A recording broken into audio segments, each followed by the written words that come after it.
All right, y'all. Welcome back to Value Stack. We've got a special episode here. We've got Carlos from the is it the Nerd Squad? The And nerd quarters. the Nerd Quarters, which I think we're hanging out here in the Nerd Yeah, Quarters right now. live from the nerd quarters. And we're just gonna riff on things about Bitcoin. I think Carlos, you're working on a project with Strudel, which has a pegged version of Bitcoin. We can dive into that. We were talking about the Bitcoin conference, which today is Friday, April 8th. So it's the last day of the Bitcoin 2022 conference, and let's just pick up where we were chatting right before we recorded, man. So we were saying so we both went last year, Mhm. um, and neither of us went this year. And you're saying that it's like it's something about Bitcoiner. So I'll let you take it over there. And if Yeah, you want to introduce yourself at the same time, go ahead, man. yeah, sure. So, I created this little corner of the internet to basically talk about crypto and just unpack what it means and how it works and just plain be excited about it, right? Um, and and we took over this Strudel project, which we'll talk about it more, but it's an Ethereum based project, but it uses Bitcoin. So we thought we should go to the Bitcoin conference to talk about it, and we would surely be embraced by the Bitcoin community as a project working with Bitcoin on Ethereum. But apparently, the we were basically forbidden from talking about anything other than Bitcoin on the conference, right? And I just that just feels weird, you know. I mean, it feels weird that a thing that's supposed to be for freedom and decentralization and stuff like that kind of Mm-hmm. censors what you can and cannot talk about. And I think this comes a lot from a sense of insecurity about what the rest of the crypto ecosystem means for Bitcoin, right? Totally, totally. Because I think a lot of people feel threatened by the fact that there's other things that sort of do the same thing to some degree, and then they sort of shut themselves out to the idea of composability, which is the main thing Ethereum is built upon, right? Mm-hmm. Mm-hmm. And and that the thing is that for me, as someone who basically my job is looking at the crypto landscape and watching how it grows. I feel like there's a big divide between the very exciting stuff happening in Web3 and Bitcoin.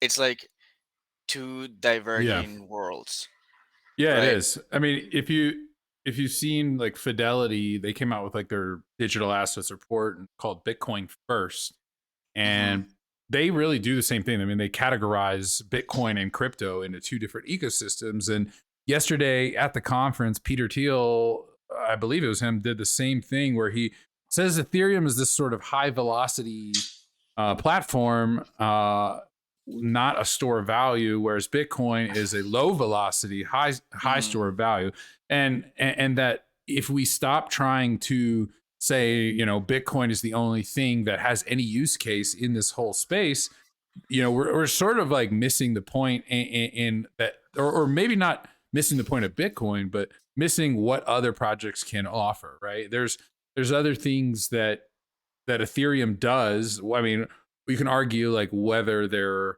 worthwhile or as important as what Bitcoin does, but no, I agree. Like, I mean, as someone who holds Bitcoin mostly, I'm not one of these like toxic maxis that is mean to people. And but let me continue on that though. I think a reason people do this, right, is like Hmm. most Bitcoin maxis started out with altcoins. Like I personally did. Like I bought Ethereum the same day as bought ETH, right? And Hmm. at one point I was like, Bitcoin's old and slow and this and that, and Right. they didn't upgrade the block size. And I think many of the Bitcoin like toxic, the people that are toxic like that, and you could argue this all day, I'm sure, but like I think it comes from a good place where they're like, hey, Hmm. I've been personally burned, and now I realize that from my own mistakes and getting wrecked on altcoins that you Hmm. know the that I didn't fully understand what I was getting into, and now that these people are coming in later, they're like hard. It's like a tough parent, right? It's like, hey, Right. we're look, just stick to Bitcoin and focus on that, and you'll be all right. And I think there's some Yeah. merit to that, because for most people, like they're not good risk managers. Most people Right. aren't good investors or good at timing the market, myself included. And so, like for them to achieve optimal success in the crypto landscape, they should just buy and hold Bitcoin. Yeah. But I Totally. don't think that is the same conversation as everything else is a complete waste of time and there's no value to any of it. Now, Right. and I think that's where people get confused, right? Because the people who are just trying to mean well come off in this like toxic way that discourages people from further innovating and adding to Bitcoin's use case, which I think we're going to talk about, and how Strudel and the Orkan, I think is what you call it, how Hmm. this is using Bitcoin, right? The thing that we all know and love to, well, some of us love it. Looking at you, Elizabeth Warren, but this how to add different applications and uses to Bitcoin, like these Right. layer twos like Lightning, layer twos like a custodial solution, layer two like Hmm. a pegged Bitcoin. These are all just ways to move the value of Bitcoin instinctively, or not necessarily on the main chain. So it helps it scale. If anything, it adds Right. value to the Bitcoin narrative, not take it away. Yeah. Exactly. And the thing is, like, the way that Bitcoin gets adopted worldwide, it's that it becomes really, really useful, right? And like, for example, the fact that like the big NFTs that exist right now are not being purchased with Bitcoin but with Ethereum is like one of the big failures of the Bitcoin network, because it's sort of like letting the very valuable stuff get priced in other currencies, right? And that is okay, but Bitcoin still has, like, the important thing is to understand what composability is. And another thing, like another concept to understand, is what financial primitives. So our And listeners are probably like mostly beginner, definitely not like cryptographers or developers. mhm, So if you can you break that down, like what is composability? Like explain that in like right. not like I'm 5, but maybe like I'm 15. Okay, so like the thing about composability is that um and it's one of the properties of decentralized and open source systems, where you can sort of build upon what others have built already because it's available to everyone, right? So Like the Lego like block like a mentality. Lego block. Yeah, Okay. exactly. It's like exactly like Lego blocks. And the idea is that, for example, in on the Ethereum network, you have, for example, the Uniswap protocol, and then you have the Aave protocol, which is a lending protocol. And when a user gets liquidated, Aave uses the Uniswap protocol to get the liquidity Mhm. for that So liquidation. and the more these platforms build on top of one another, the more they all become more useful and valuable as the Exactly. network effects expand. E- exactly. So, and the thing is that the other concept is a financial primitive, which is sort of like a type of building block. For example, a decentralized exchange is a primitive. A lending platform is a primitive. And the thing about Bitcoin is that Bitcoin in itself is a primitive because it's basically raw value, right? Mhm. And the thing is that you use raw value as the core primitive against which all of the other primitives are built upon, because if you don't have raw value, you can have a trading pool and you cannot have a lending platform, right? Mhm. So like the important thing about Bitcoin is that it sits at the core of this financial system. And the thing is that, and it does, whether people like it or not, because of the fact that Ethereum wasn't sold for dollars, but it was sold for Bitcoin. So Mhm. without Bitcoin, Ethereum couldn't have existed at its genesis, because there's no way it could have been And, sold. and you're talking about the ICO. Right. I'm talking about the ICO, right? Because that's where the ETH BTC pair was created, which That's which right. is Right. basically the original Altcoin altcoin market. pair, Yep. right? Yep. So So I've got a question for you. So what? So I mean, clearly, like there's value to there's like benefits to build to having these sort of composable, interconnected platforms that build on top of one another. But what would you say to the critics of that who might point out like a smart contract bug in Compound or something that leads to a cascade liquidation in another platform, which leads to like as these platforms become more integrated with one another, don't mhm, they also inherently pose a greater like waterfall risk effect? Like I'm just thinking of like one example, like a year and a half ago, like in Thanksgiving, Compound mhm, was using the price of Coinbase via the Chainlink mhm, Oracle to mhm. manage the liquidations, and Coinbase got market manipulated just for a brief moment, caused all kinds of liquidations in Compound, which then caused DAI redemptions from MakerDAO, and it just the whole thing spread and it got Right, really right. out of control. Yeah, Right? So how do it's you a very protect fair against that?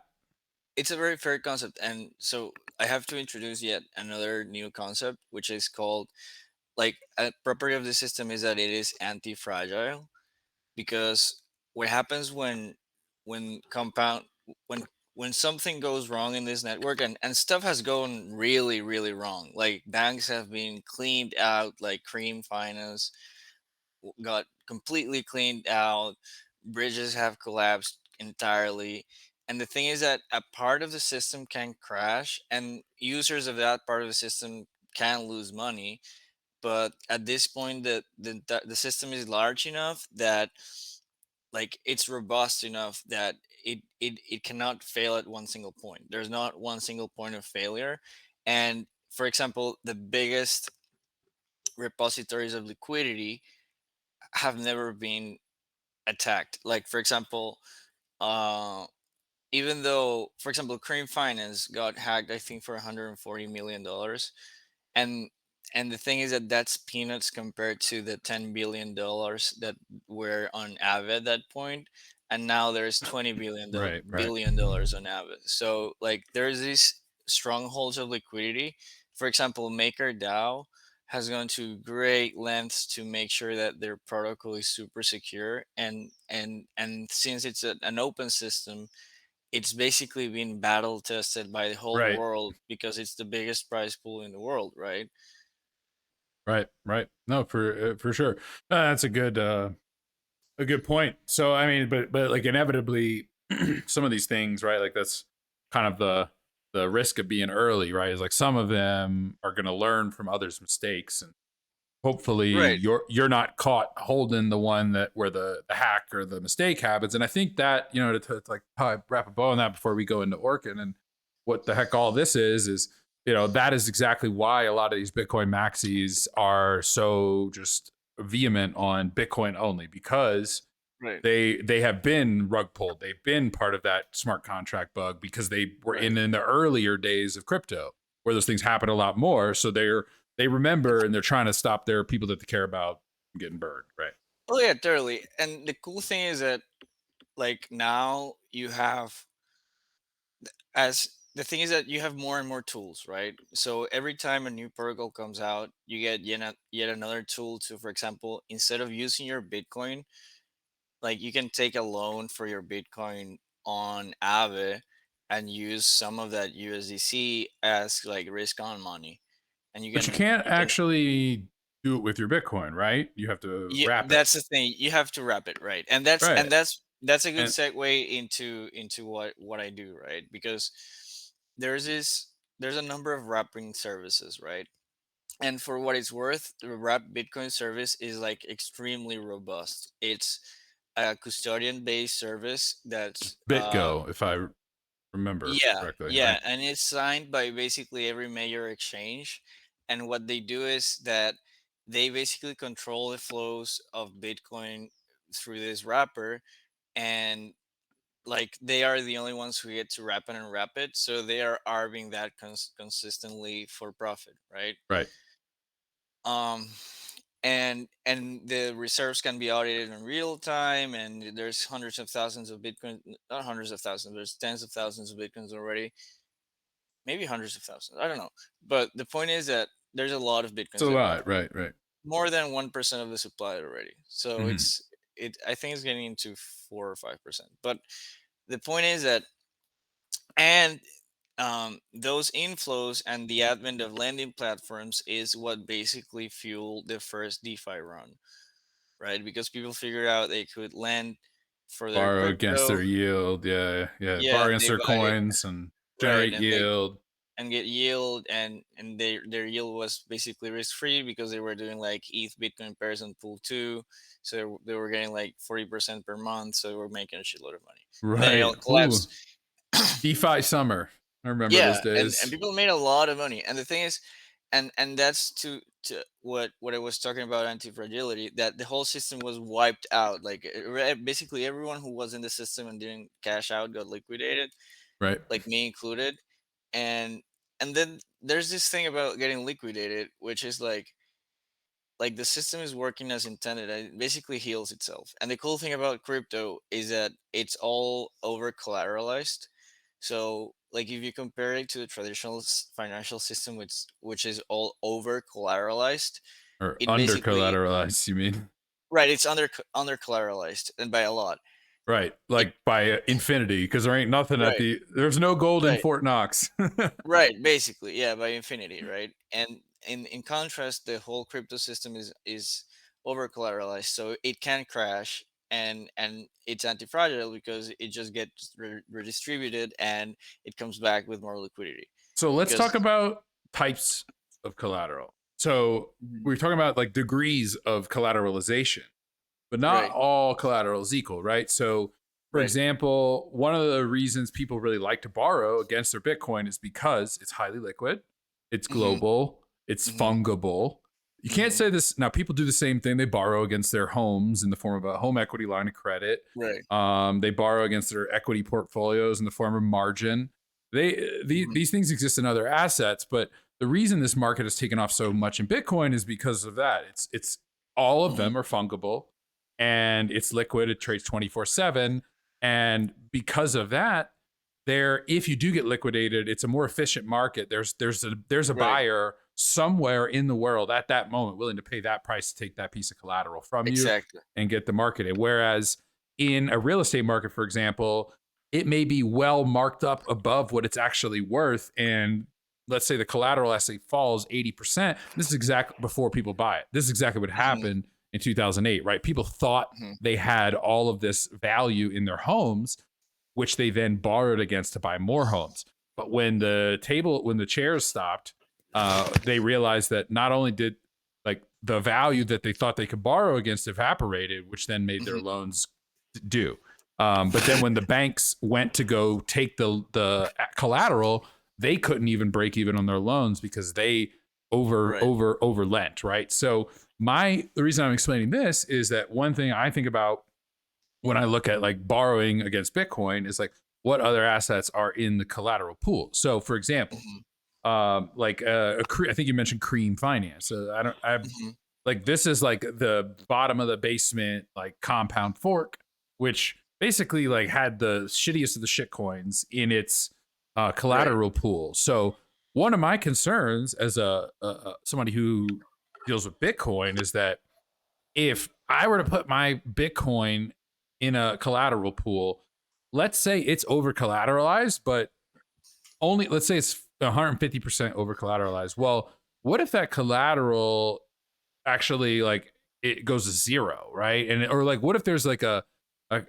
market wide meltdown where even trying to sell the collateral at the liquidation price, they can't get what they thought for it, right? So now the lending platform is in the red. right. So So mixing like, these collateral pools. So maybe we can talk about like how does Orkin like what do you guys from what I understand like have like a fund of collateral and you like buy assets. So how do you guys like determine what collateral is worth buying like and how do borrowers like and how do you avoid that like yeah, buying I mean, that's a great shit assets? conversation. That's a huge conversation itself, because there's like types of lending pools. There's single asset pools, which are like basically a pair, and you can have more a bigger risk profile in those, because if the pool fails, only that specific pool fails. And then there's like cross collateral pools, which is what you described.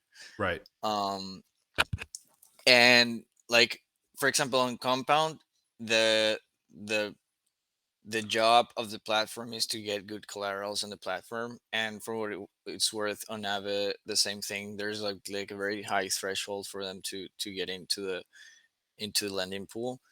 um Now, so far, on all the crashes, there hasn't been an instance of bad debt that I know of, on ETH mainnet. Right? Mhm. This can happen. Like, for example, in Solana, there was that option that it could happen when the chain stopped for a while, and when the bridge failed, because then the ETH is worth nothing. Right? Because the underlying Right. ETH is worth nothing because 'Cause it it got can't pulled. be right. Right. Right? Can't be redeemed. um and that's a good segue into what we're doing, right? Because like, we've talked a little bit about wrapping services, and the thing is that there's a lot of risk involved in wrapping assets across the chain, right? And the way that wrap Bitcoin solves for this is by adding trusted custodians, right? And that's a fair solution, but that's not a scalable solution to the degree that we need it, so that the ecosystem can grow like a lot. And the thing is that when the Bitcoin people understand that the growth of the Web3 ecosystem is the growth of Bitcoin, is when we really are going to have like real adoption. Because like I've seen a lot of efforts of trying to recreate DeFi on Bitcoin, and that's just not going to work, Well, because can you the expand on that liquidity some is. more? So like I know Stacks is like this smart contract platform that uh uses, I think it used the Ethereum virtual machine. So and it's using the proof of work model underlying. So why won't these like smart contract platforms that are coming up to use Bitcoin work? I mean, they will work as in they will function, but what like, the thing that I was talking about, composability, needs to happen in, like, what I mean is, unless Stack gets every contract that's on the Ethereum network deployed on their network, and it gets enough liquidity for it to compete with Ethereum stuff, then it won't be as useful. So there, it will have less users. And the thing is that there, it's like a compounding effect, where Ethereum has the most diverse smart contract landscape, and the most valuable assets in it. And this is mainly like, the NFT market is basically a proof of this, where it would be very hard for the Bitcoin network to create NFTs as valuable as Ethereum's, because of the advantage of the growth of the maturity of the market on Ethereum. Because there's been a lot more NFTs deployed, a lot more people are Right. deploying NFTs there, and So it's that the same trend, network effect. it's the network effect. Yeah, and the thing is that, like, the builder network effect on Ethereum is so very strong that it is going to be very hard to compete with that. And it's actually pointless to try and compete with that, because you don't need to, because your role is, the role of Bitcoin network is to serve as collateral for this whole expansion of things, right? Yep. Because as more people with Bitcoin come into the network, they can use the network, and they can buy So an NFT, and then can, like, et cetera, et cetera. so I know that Lightning Network is a layer 2 of Bitcoin that is, instant settlement, and they're moving. They added, with the addition of the Taproot protocol for Bitcoin layer 1, they're adding this new Taro protocol that is going to be able to move stable coins and also so tokenized assets on layer 2 Bitcoin, but also non-fungible assets. So one of the critiques that Bitcoin maxis have about uh, other chains is that, I mean, there's no argument to the level of volume that you're talking about. I mean, it is happening more on other chains than Bitcoin. Some people say that like it's all a bunch of BS and like it's all scams and whatever. And, that Mhm. may be true for a lot of it, but like we'll put that aside. Like more activity is happening on Solana, ETH, and all than on Bitcoin in that NFT space. So, I mean, there is like the old Bitcoin counterparty wallet, which has like the rare Pepes, but anyway, so Yeah, but that light. that I mean, that should have been the marketplace. That's what I Right. mean, Well, and right, and it but didn't, it's and it not. didn't scale. Right, and it didn't. It hasn't caught on, and that's what I'm saying. So the Lightning Network is building out this Taro protocol, which allows you to move tokenized assets and non fungible assets. And so, do you like what people critique is it's like, okay, yes, that's true. The volumes on the other chains, but what about the chain security, right? Like Bitcoiners often talk about proof of work and saying, well, yeah, ultimately, like the assets on the chain, well, it's only as secure as the chain itself. So, if Lightning Network can get this protocol launched and successful, like, do you see that being a threat to other chains, and or do you think they'll coexist? I mean, like, I don't think anyone is challenging the security profile of Ethereum right now. As either this, like other chains, you could totally argue for that, but at Well, that's least because it's proof Ethereum, of work right now. right? But what the thing about proof of stake is that it doesn't give out up security risk for what it does because, But it like, is non-deterministic, or it is deterministic, right? So you can sort of like calculate who the next validator is going to find the block, and sort of do like a DDoS attack against them. Because I was reading about um, Sentry node architectures, and that was one of the reasons why. I mean, we can go into an architecture debate about Ethereum safety, but like we would need to go into onto like the actual docs and because For sure, it's yeah, hearsay, right? But the point is, like, this is more of a math thing where, because they wouldn't change to proof of stake if they couldn't, because it's a trust is a binary thing. You either have it or you don't, right? right. And you don't I would have agree. like semi trusted state. So the whole point of the architecture of Ethereum is guaranteeing trust while being able to scale. And the whole point is, for example, Ethereum has this whole architecture for like CK rollups, which is like super cool math solutions for data transmission problems, and it can do like wide scale payment processing that even Bitcoin cannot do, like the throughput for that stuff. That's not what the network is for. And actually, like, the whole point is that the Bitcoin network is not being used that much comparatively to the Ethereum network, where there's more like net economic activity going on, more people interacting with the chain. On the Bitcoin Hmm. network, it's mostly like exchange, mass send and receives, right? And that's fair, and that's what Bitcoin should be for, like be this prime store value thing that creates this value structure, and also importantly, it connects the energy grid to the value grid, and that's like a key thing that Bitcoin is going to be the sole purveyor of, right? That's going to still be a thing forever. The point is that in order for it to scale, it needs to be more useful as a financial asset. And instead of trying to grow its own DeFi network, which it won't be able to because it won't have the infrastructure and the manpower to just diversify as broadly as Ethereum is doing right now. And there's like a lot of chains that are like doing subspecialties and shit. Like Bitcoin's role should be to participate in those chains, because here's the thing about Bitcoin: like, Ethereum is good for Ethereum network and people want to use it on Ethereum, but if you go to Avalanche, no one wants to adopt Ethereum as a collateral. Like, they will because it's super liquid, but they would rather use Bitcoin. Hmm. So if you go to Phantom, same deal. That's a Like, good point. Yeah. Same with Like Binance Smart Chain and all the yeah. every chain forever, like is going to have a positive stance with Bitcoin. So the role of Bitcoin is being this like neutral asset. Everyone can agree, and if everyone can agree and can implement Bitcoin in their shit, Bitcoin is going to be the most useful thing because you can assume that your Bitcoin is going to be accepted throughout the Web3 ecosystem. Right. So let's shift gears a bit. And what is so what is the Strudel Bitcoin? I think you're telling me it's a way to peg, right? It's a trustless peg, so different than the Right.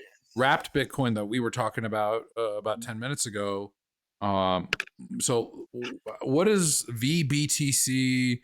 Why Right. would I own that instead of Bitcoin, or like where does it fit into that?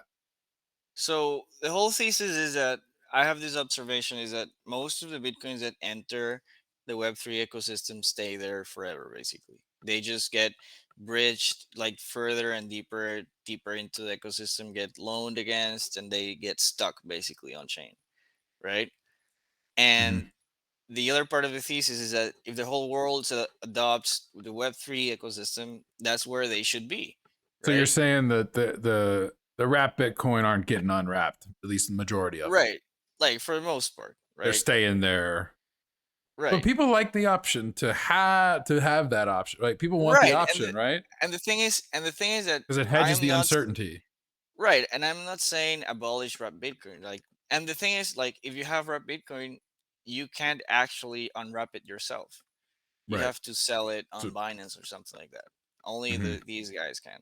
So the thing is, so our deal, and if the Strudel Bitcoin is pegged and it's the same price as Bitcoin, you can at any point go and buy and unwrap Bitcoin because there's not going to be a like So the existence of this is not going to make Bitcoin stop existing. It's just going to lock these Bitcoins forever inside of the Ethereum network. so the Strudel Bitcoin, this you told me it's a one-way peg. So like you peg it. No, we've just talked about like It's a one way why bridge. we're one-way bridge. So we've talked about like why in most cases, if you are bridging your Bitcoin to the Web3 ecosystem, it's likely that you're doing that with relative permanence intent anyway. So I Hmm. get that part. Okay, that like you would only do this if you're looking to do that anyway. But how, because of the lack of out, basically lack of Hmm. exit, how do you see that? Now it's been trading at a big discount. I know it's closed quite a bit recently, but it's been Hmm. trading at a huge discount historically. Why? How could it ever? First off, why is it trading at a discount? And then how could it ever come to parity or maybe even trade at a premium relative to normal Bitcoin? Right. So, okay. So to understand the thing about the trustless Bitcoin is that as a design, it exchanges the counterparty risk at the bridge with market risk, right? So basically, I assure you that those bitcoins that are bridged are never going to move again because we use the up return code on the Bitcoin transaction to basically mark them as untransferable, and you can check if they're untransferable, right? Mm-hmm. So there's no risk of them being moved again, but you can't destroy risk. You can minimize it and move it around. And so the risk is that the market won't value Bitcoin at or Strudel Bitcoin at the same rate as the other Bitcoin because it's Right. for any number of reasons, right? And how is the price of Bitcoin determined? It's basically determined by the available supply of Bitcoin and the existing liquidity. So right now there's 24 Bitcoins, Strudel Bitcoins, and the liquidity is like $150,000 or something like that for a bunch of it. And basically it's a function of how much bitcoins there are in the pool and how much ethereum is on the pool, and then you get a rate and then it gets oracled and that's the price. And what we do at Strudel is that we create incentives for people to increase the demand of Bitcoin, because if there's more demand and people need to buy it to have it, then the price increases, right? So Mm-hmm. if there's enough demand, then the price meets the price of Strudel of the actual Bitcoin. And then here's what happens. if Strudel Bitcoin is higher than a normal Bitcoin, there's an arbitrage opportunity for someone to bridge a Bitcoin and sell it Right. for wrap Bitcoin or whatever, and then that person can do whatever they want, but the Strudel protocol gained another Bitcoin forever, right? Hmm. And this person made a profit on the arbitrage, and he has his Bitcoins, like he has the same amount plus some profit, and Well, he can how? bridge Okay, them. so if the Strudel Bitcoin is trading at a premium, then he pegs the or bridges the Bitcoin to Strudel and then sells it for the Sells, at a premium. But right? now he doesn't have Bitcoin, so he has Strudel Bitcoin. So what does he do with No, that? no, no, no, no. He when he bridges it, he converts his Bitcoin into Strudel Bitcoin, and he sells his Strudel Bitcoin for. He sells it at Uniswap. USD coin or something? He can choose Okay. whatever he wants. Yeah. So Okay. he can choose wrap Bitcoin. He can use Ren Bitcoin. He can use the amount of dollars that can get him a Bitcoin at Binance. Like, but the point is that it's worth at least the amount of a Bitcoin plus something else, Right. Okay. What about right? fees? How's the fees on the bridging and transaction? Is it all on Um, Ethereum layer one, so it's still pretty high right now? yeah. So the fees, so we don't charge uh, like we don't tax you on the. So what you bridge is what you get. Uh, I haven't bridged in a while, but and the thing is that bridging is something that most people shouldn't do. Like most people who interact with the protocol, like should either buy, like we intend most people to buy and sell Bitcoin on the market. Like bridging is for basically advanced users, um who increase the supply for this arbitrage play, right? Hmm. um and it can be super profitable because you can do this flywheel where your business can be to bridge these Bitcoins for profit every time they're in surplus, and you just go back to holding Bitcoin in whichever way you prefer, right? um the fees, the I think there should be like between 50 and $100, which is like average for a transaction on Ethereum. And But how much so when I all right, let's say I were to bridge one Bitcoin to Strudel Bitcoin forever. mhm. Ooh, that still that idea gives me stomach aches. But let's say I were to do that, like what kind of rewards would I be expecting? Because that's like $40,000 that I can never take back, right? So what would I well get for that? well, basically this is what would happen, right? You imagine if it's 40, like imagine Strudel Bitcoin was $50,000 right now, right? So there's a premium. So you're saying, oh, there's a premium, I'm gonna arb that premium. You take one of your Bitcoins, you turn it into a Strudel Bitcoin, and you exchange that for $50,000, Right. No, I right? understand why I would do it at a premium. I'm asking like why would I do it when it's at a discount right Right. You now? would never. You should never do it when it's at a discount. That's the whole point. That well, while Strudel Bitcoin is at a discount, it basically acts as a fixed supply token. So the supply will not increase until the price is until the arbitrage is profitable again. Again, if you wanted So to. So what's here's the thing: how do you mhm, how could you profit of this? Because if you right wanted now, to yeah. participate right now, You would you buy could it in the open market and wait for right. the And the gap thing to is that close. right, and if you exchange one Bitcoin for, say, Ethereum, and then exchange Ethereum for Strudel Bitcoins, you will get basically at this point two Strudel Bitcoins, which you know that eventually will reach the price of Bitcoin. So you will have doubled your sats, right? So why And do I know that it'll reach the price of Bitcoin eventually? Let's talk more because about that. okay, because A, you know the supply won't increase until the arbitrage happens again, right? Okay. And B, because we have created a perpetual bond platform that is buying Strudel Bitcoins off of the market every day forever. And that's what Orkan is. Where does that money come from to buy that? We issue basically debt as Orkan. It's like what MicroStrategy does. Hmm. They raise equity like debt and they create shares and they sell them, and they buy Bitcoin. In Orkan, we Right. just create shares when people give us Bitcoin, and to get that Strudel Bitcoin specifically, and to get that Strudel Bitcoin, they have to buy it off of the market. And since it's a fixed supply until it's over the peg, this cycle is going to continue, continue, continue until the peg is met. So why did the peg fall so sharply over the This last, didn't year and a this did half? this didn't exist until February. And But so what Strudel happened, Bitcoin did, right? Strudel Bitcoin did, and we what we used to do, and we still do, is do a yield farming program. So for example, we're offering like 80% returns on pooling Strudel Bitcoin and Ethereum and mainnet. Um, and the thing about that incentive structure is that it wasn't strong enough to hold a market downturn. When the price collapsed last year, we lost most of our liquidity and have been trying to figure out like a more permanent incentive structure.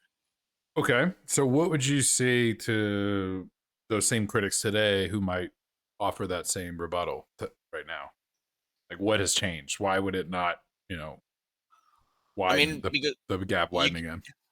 right, because you can look right now at the holders for Strudel Bitcoin, and you will notice that right now the biggest single holder of Strudel Bitcoin is the Orkan protocol, Hmm. and that is just going to continue to increase until Orkan controls probably 60 to 80% of the Bitcoin Strudel Bitcoin supply, Is this and that's like not going anywhere.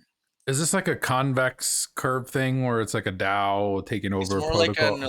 Olympus type thing, Okay. but instead Okay. of dollars, it's Strudel Bitcoin. Gotcha. And the thing is Okay. that it's a super profitable trade because since we are basically assuring that it'll peg, for every dollar we've spent on the bond issuance, we're getting like $3 to $4 on returns for real Bitcoin when it pegs, and then we get to distribute the surplus to the holders. So we Is can. is Orkin affiliated with the Strudel founders? Is it all part of the same dev team or is it I different? I start so I took the Strudel protocol was made by a different dev team, and they left on February, and I took over with my team at Nerd, and we made it back on the summer, and then we deployed Orkan this February, um, basically as an extension of Strudel. So it's all under the same thing. Cool. Got a couple more minutes here. Just want to like before we wrap up. So like how like I just want to ask a couple questions about like you. So like how you're so you're where did you come like have this background? Like are you a like have you been like a software engineer? Like where did you learn to like create a bridge like this for Bitcoin? So I studied medicine, bro. Medicine? Yeah, I did. There's a Uh, lot of math in the body, you know?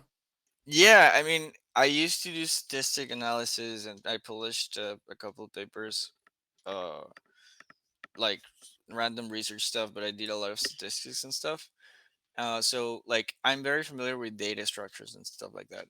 So like blockchain made a lot of sense to me. It helped. It actually helped a lot to have this more holistic view of blockchain because actually this whole thing is more like a body than you would imagine. Like it's a number of systems that are interconnected. Right. And But if one goes wrong, cascading mhm, effects. right. So it's a very similar skill set. But Where did you study like the different incentive structures? Like how did you get to the point where you understood this like negative bond issuance and all of that arbitrage? Like how did you get to learn all of that to be able to issue a protocol like this? so a lot of it is from like participating, uh and like trying to really understand how it works. So I've deployed a lot of like liquidity pools and stuff like that.